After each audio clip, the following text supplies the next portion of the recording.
SIBL ব্যাংকের উনি manager এবং তোমাদের ভাইয়া আহমেদ আবরার হোসেন তার বাবা। ঠিক আছে, আমরা আঙ্কেলের জন্য একটা হাতে দিই। হ্যাঁ, কারণ তোমরা জয়ী হয়েছো, এই যে একটা ক্ষেত্রে তোমরা জয়ী হলে, হ্যাঁ, এই জয়ের ধারাটা তোমাদের অব্যাহত রাখতে হবে।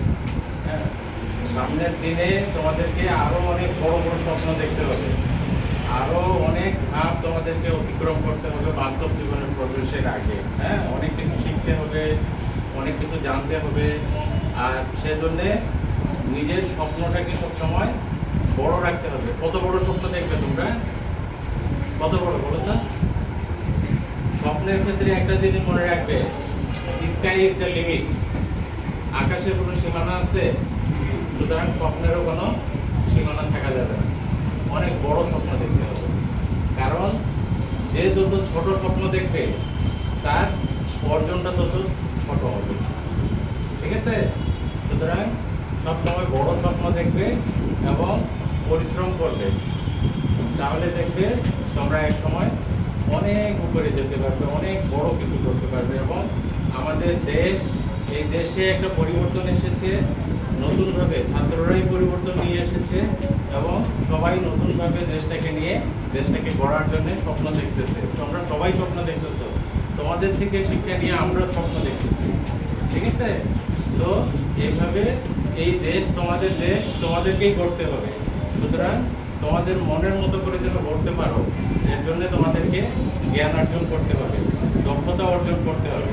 হ্যাঁ, আর সেটার জন্য তোমাদেরকে এখন থেকেই কি করতে হবে? এখন থেকেই তোমাদেরকে সেদিকে নিজেদেরকে মনোযোগী করতে হবে। তোমরা মোবাইলে গেম খেলো, মোবাইলে বিভিন্ন কার্টুন দেখো, ভিডিও দেখো।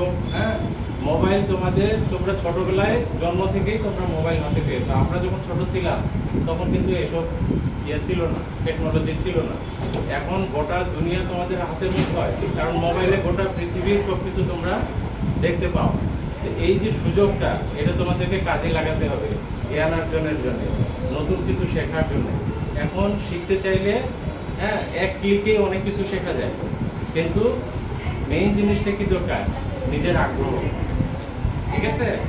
নিজেকে গড়ে তোলার একটা মানসিকতা, যে আমাকে ভালো হতে হবে, ভালো মানুষ হতে হবে, একজন জ্ঞানী মানুষ হতে হবে, একজন দক্ষ মানুষ হতে হবে, যাতে আমি নিজের জন্য কিছু করতে পারি, পরিবারের জন্য কিছু করতে পারি, সমাজের জন্য কিছু করতে পারি এবং সর্বোপরি দেশের জন্য অবদান রাখতে পারি।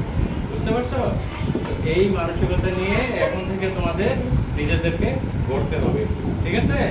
আর তোমরা সামনের দিনগুলোতে আরো ভালো করো, আরো বড় পুরস্কার অর্জন